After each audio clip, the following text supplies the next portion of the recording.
Facebook. Hanapin natin yung kapkat. Kapkat.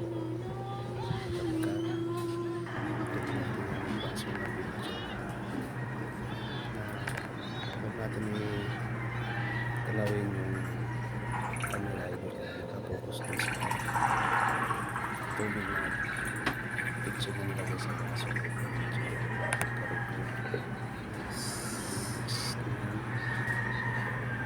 Tapos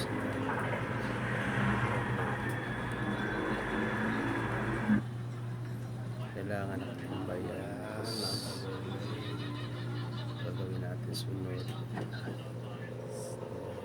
At ibody tayo, dagdag natin yung next na video, yung bata. Hanapin natin yung bata. Ito. Guys, mga idol kayo nyo hanapin yung add overlay bata. Add overlay. Yun, add overlay. Click natin yung add overlay. Hanapin yung overlay yan. Tapos na highlights na idol, tulak natin pa doon sa dulo sa pinakaunahan tapat ng unang video na baso. Tapos hanapin naman natin so ay dito remove background naman hanap idol. Ito tayo sa remove background.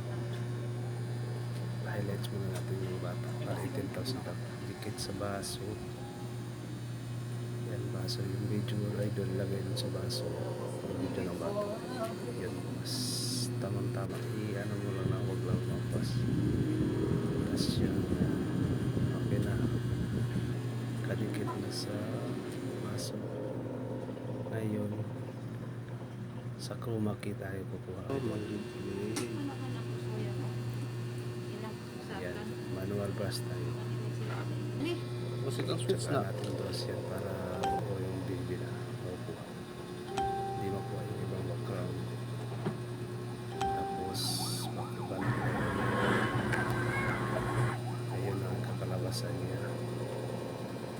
Yan. Tapos na idol.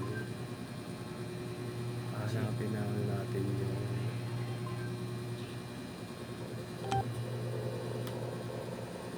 add overlay naman tayo. Diba? Yan, add overlay para dun sa cellphone. Palakihin muna natin yung video idol. Tapos yung baso. wow. Ayun,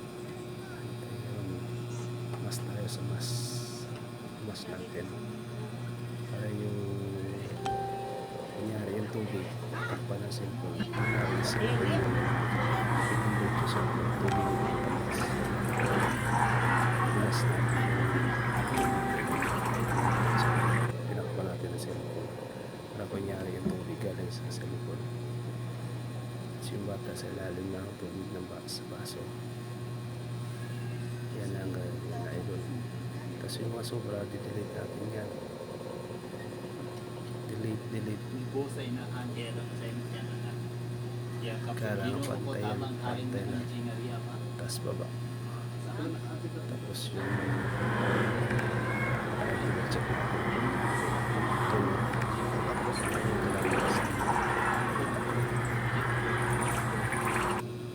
lagay natin sa 1080. Try natin sa export natin. Kung may natutunan kayo Ano na sa kalas mo? follow naman sa share na naman sa Facebook natin.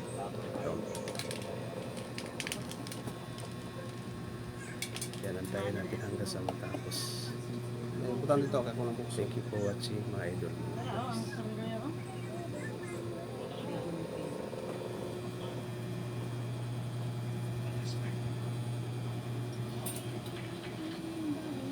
Ayan, patapos na. Long form video yan guys, mga idol. Kailangan natin, pwede natin gamitin yan sa ibang ano.